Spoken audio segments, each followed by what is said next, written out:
New regulations under the Horse Protection Act take effect next month, expanding to all breeds and all types of horse events, including 4-H activities. Many equine enthusiasts are now left wondering how they'll be impacted. Roger McEowen joins us now with the very latest. Roger, good to have you with us. So let's start with some background on this act and its original focus. Well, good to be with you, Tammy. As you noted, the Horse Protection Act, which goes back into the early 1970s, was intended to stop certain inhumane practices, let's put it that way, impacting Tennessee walking horses.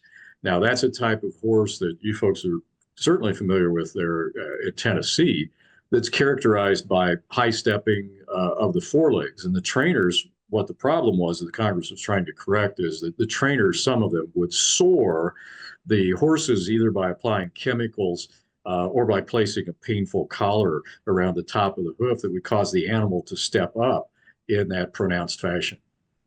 Right. So what all do these new regulations entail? Well, the new regs, which take effect February 1st, unless the new administration rescinds them, and I know some of the horse groups are pretty vocal about getting these pulled, and probably rightly so. But the revisions aim to strengthen enforcement against soaring, and they're couched in terms of promoting the humane treatment of horses, not just Tennessee walking horses, but across all breeds and disciplines. So it's very expansive.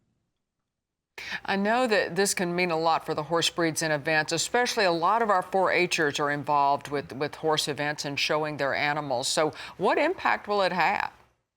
Well, the regulations, Tammy, set up a very complicated set of rules for both horse owners and event managers. And you're going to have to give USDA advance notice of your event. You're going to have a government-approved veterinarian come in and do inspections. And if there's any type of problem, you've got to keep detailed records. You have to follow through with another notification procedure. And you violate any of these technical rules, and I'm just scratching the surface. But any violation can result in pretty severe civil and then potentially criminal penalties. So anything that the industry can do as we move forward?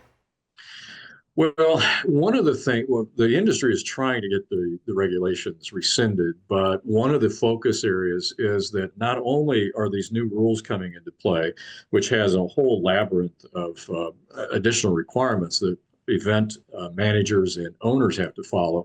But USDA simultaneously is discontinuing what's known as the Designated Qualified Person Program.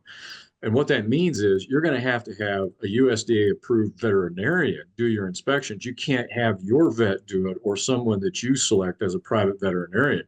So that's going to shrink the available supply of veterinarians, and it'll probably produce bottlenecks in the system and backups on the inspections and could really create havoc for a lot of events. But these rules are so expansive, they're going to come down to what I call in my article on this 4-H play days, as well as international competitions, all the way up and down the line.